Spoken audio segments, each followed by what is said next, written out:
Bruce Springsteen's greatest hits.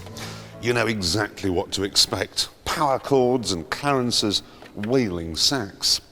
So imagine your surprise if you put it on and your ears were assaulted with this.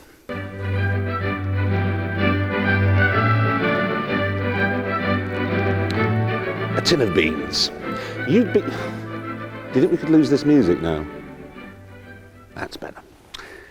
You'd be startled and amazed if you opened it up, expecting a delicious meal for two with some slightly whiffy after effects, to find it's full of tea bags. But the biggest surprise of all awaits those who walk into a Ford dealership anytime after next week and say, "Hello, I'd like to buy a small car, please."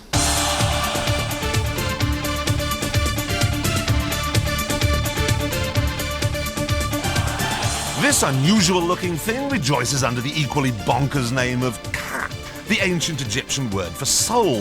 If the Ford Fiesta is John Major and the Vauxhall Corsa is Tony Blair, then this is Screaming Lord Sutch. But under the top hat and behind the staring eyes, it's basically a normal Ford Fiesta. Same 1300 engine, same suspension. However, because it's a little smaller, because the overhangs are slightly less pronounced, it's a little more fun to drive, a little more responsive, a little more sporty. And because it's lighter, it's economical too. I've been driving relatively quickly and I've put in 48 miles to the gallon. Naturally, the new, shorter, narrower body makes the Ka a handy little tool around town. Parking is a piece of cake. Obviously, it's smaller than a Fiesta on the inside too, but because it's quite tall, you don't feel especially cramped. The back seats can cope with teenagers, but the boot is titchy.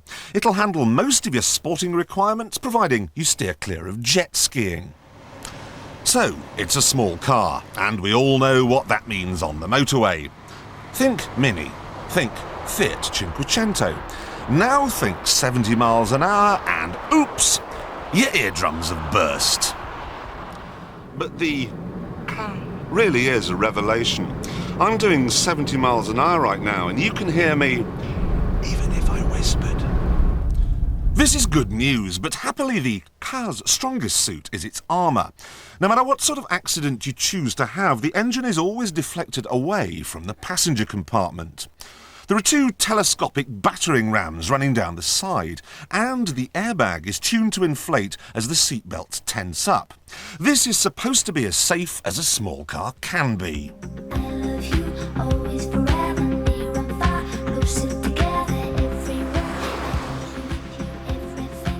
So, how much is Ford making us pay for all this?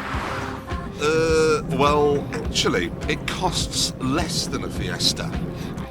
There are just two models, the Cat for $7,300 and the Cat 2, which has power steering and a few other goodies, for $8,100. I was just thinking, it's a good job they didn't have a Cat SI. Otherwise, you'd be driving around in a carsy. And it certainly isn't one, especially on the inside. In fact, the dash is the best bit. It tells you how fast you're going, how much fuel is left, and whether you're late. That's all you need to know.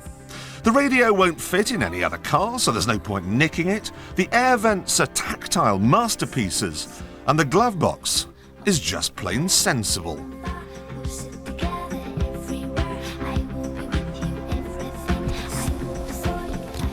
Ever since the new Fiesta came out a year or so ago, I've maintained it's the best small car on the market, but this, if anything, is even better. However, there is one small thing that could spoil the party. If you buy a car, will people want to make babies with you, or will they fall about laughing?